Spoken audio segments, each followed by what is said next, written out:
Tonight, for the first time, Donald Trump delivers a State of the Union to a divided Congress. On these big nights, there are many pundits who tend to focus only on the speech given by the president. In the Trump era, that can often mean that even a typical speech gets praised as some sort of accomplishment. He became president of the United States in that moment, period.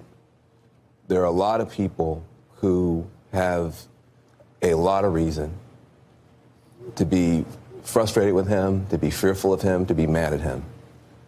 But that was one of the most extraordinary moments you have ever seen in American politics, period. High praise for what was then a pretty traditional address to Congress. And we want to go beyond what some pundits do, because there are really two speeches tonight that represent two co-equal branches of government. And Democrats here have made a big statement already by tapping Stacey Abrams, whose electric campaign for Georgia governor nearly brought her to what was going to be a historic victory. She will deliver the rebuttal to Trump tonight, and there's much talk about her running for the Senate. We are writing the next chapter of Georgia's future, where no one is unseen, no one is unheard, and no one is uninspired. Democracy only works when we work for it, when we fight for it, when we demand it.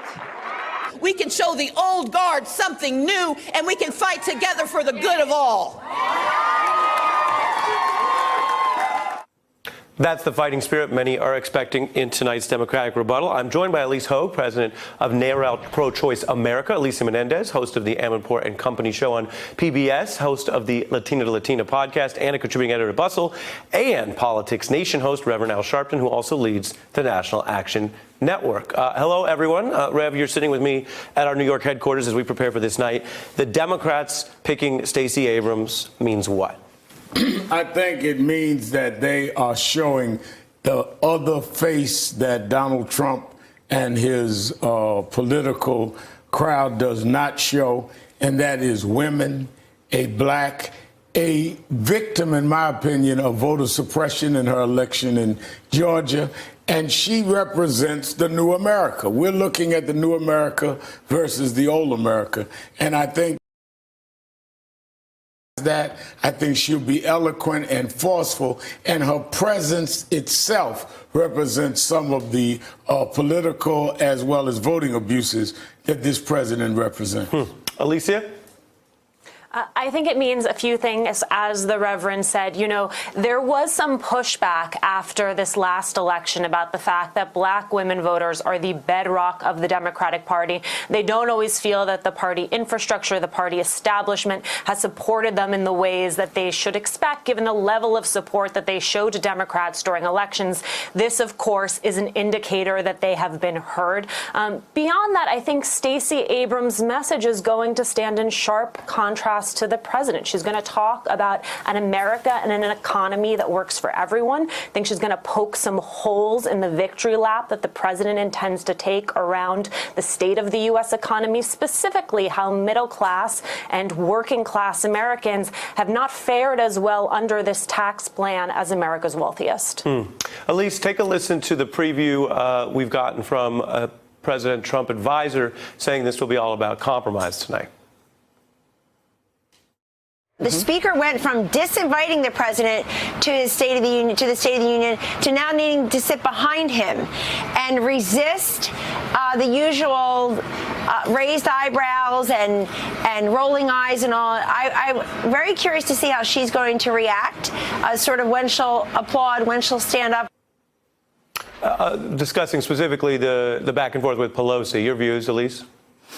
Well, I think that Speaker Pelosi has shown beyond a shadow of a doubt that she can get under the president's skin, but she does that because she actually brings the comedy that he claims to bring, and yet it eludes him. She has led a very diverse caucus to unity around very common American principles, and she has actually successfully stood up to the president with broad support from across the nation. I think she gets under his skin. She is the picture of class and grace in everything she does, and I expect no less from her this evening. And Elise, do you think the president has some obligation here to try to explain what the shutdown was about?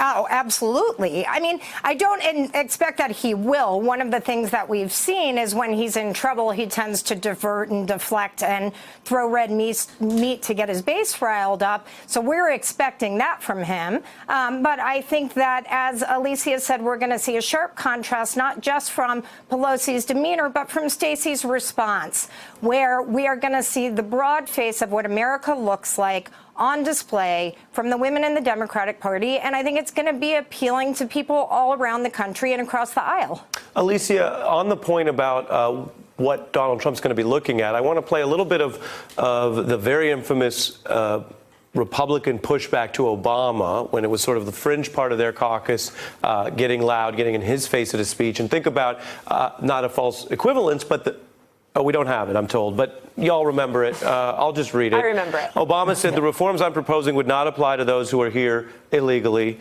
And then Republican Congressman Wilson screamed, "You lie." And then Obama said, "Not true." Who can forget it? My reading as dramatic as the soundbite for sure. Walk us through, Alicia, what it means to have so many young people, Democrats, and more women, frankly, in the chamber. Do you think that could affect what is one of the rare in-person performances in our politics tonight? And let's add to the dynamic that you just laid out, Ari, the fact that he's also going to have multiple presidential hopefuls who want to run against him in the 2020 general sitting in that audience. They're going to be some of the most watched cutaway shots from that speech. It does, of course, it's not a pep rally this time. It's definitely a much more hostile audience. But I also want to add another dimension into this, which is it's not just how Democrats are going to be responding to his speech. There are also elements of what we believe the president is going to be talking about tonight that have spurred division within his own party, right? So whether that's him talking about his relationship with North Korea and the possibility of continued talks with Kim Jong-un, or whether it's him talking about revisions to NATO, both of those issues make members of his own party incredibly nervous. And so it's going to be interesting to watch tonight how they react to some of those declarations. Yeah, Rev, what do you think specifically Stacey Abrams' ratio should be in attacking and rebutting Donald Trump and laying out the alternative vision?